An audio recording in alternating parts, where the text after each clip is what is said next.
평소 운동도 꾸준히 하고 몸에 다른 문제가 없는데 소변을 볼 때 힘을 많이 줘야 되고 소변이 마려워 밤에도 화장실을 자주 간다고 하는 이런 사례가 있는데 이때는 어떻게 해야 될까요? 이 남성분은 30대라고 합니다. 지금 30대 초반의 성인 남성분이 1년 정도 전부터 있었던 배뇨 불편감, 특히 소변 볼 때 힘을 좀 주고 잔뇨감이 좀 남고 밤에 소변 마려워서 좀 깨진다, 그런 게 주 증상이신 것 같아요. 그러면은 이제 그런 게 왜 생겼는지를 좀 이제 알아봐야 되는데, 이제 보통 이제 성인 남자가 배뇨 관련해서 불편감이 있다고 오시게 됐을 때 검사를 해보면 가장 흔하게 나오는 질환이 전립선 관련 질환, 그 중에서는 전립선 비대증이에요. 근데 전립선 비대증이라는 거는 전립선이 커져서 생기는 증상을 이야기하는데, 보통 전립선은 40대 이후부터 커진다고 되어 있습니다. 그러니까 보통 30대 초반에 배뇨 불편감으로 인해서 오시는 분이 전립선이 커져서 생겼을 가능성 우선은 좀 적어 보여요. 그러면 이제 뭐 어떤 다른 질환이 있느냐, 전립선의 염증 가능성도 좀 있습니다. 전립선의 염증으로는 급성 전립선염이 있고요, 그다음에 이제 만성 전립선염이 있어요.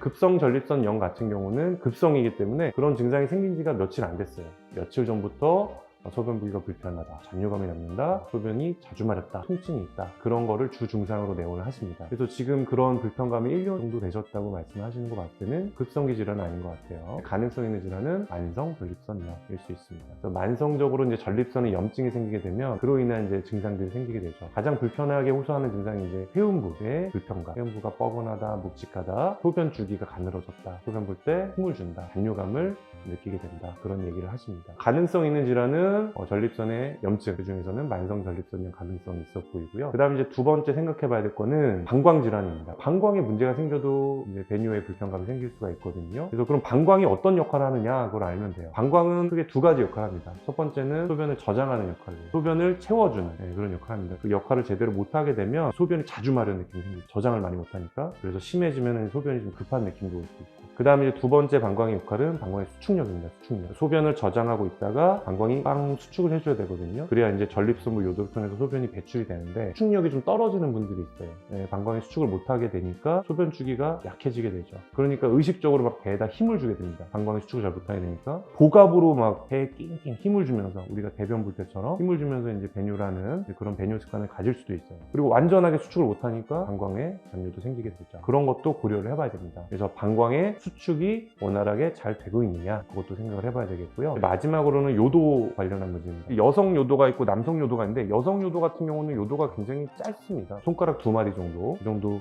밖에 안 되기 때문에 여성 같은 경우는 요도에 문제가 생길 가능성도 좀 적고, 있더라도 배뇨에 큰 영향을 미치지 않을 수는 있지만, 남성들 같은 경우는 요도 길이가 길기 때문에 그 긴 요도의 어느 한 부분에도 문제가 생기면 배뇨에 불편감이 생길 수가 있어요.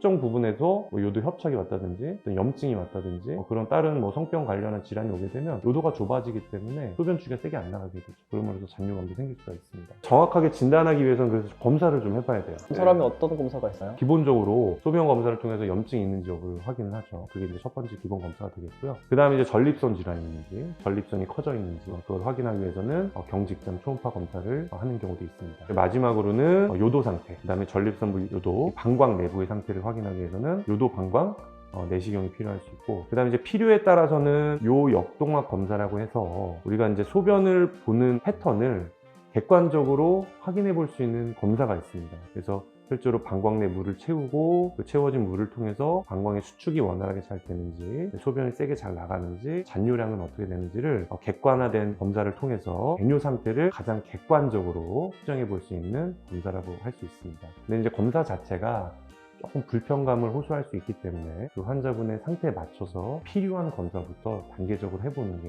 좋을 것 같습니다. 배뇨 관련한 불편감이 있다면 분명히 원인이 있거든요. 그 불편감을 일으키는 원인이 분명히 있습니다. 그 원인을 정확하게 확인을 해야 그 원인에 맞는 치료를 할 수가 있겠죠. 정확한 진단을 하게 되면 그 불편감을 해소할 수 있다라고 말씀드릴 수가 있겠습니다. 약을 처방을 어떻게 해주실 수 있나요? 아까 이제 말씀드렸던 30대 초반의 환자분의 예처럼 가지고 있는 증상이 왜 생겼는지를 정확하게 알아야 되겠죠. 그래서 우선은 예를 들어서 전립선의 염증이다. 그러면 염증을 해결하기 위한 항생제라든지 소염 진통제, 필요에 따라서는 알파 차단제를 복용하는 경우도 있거든요. 그런 게 필요할 수 있겠고요. 또는 이제 방광의 수축력이 저하되어 있다. 그럼 방광의 수축력을 주는 약물 치료가 있습니다. 그런 약물 치료를 해야 되는 경우가 있을 수도 있고, 또는 이제 요도에 어떤 병변이 있다, 요도 협착이 있다라고 하면은 수술적인 치료가 필요할 수도 있습니다. 그리고 통계적으로 전립선 비대증은 40대 이후부터 생긴다라고 이야기를 했지만 여러 가지 뭐 환경적인 요인이라든지 유전적인 요인에 의해서 30대부터 전립선 비대증이 올 수 있어요. 드물지만 그런 경우도 있기 때문에 전립선 비대증에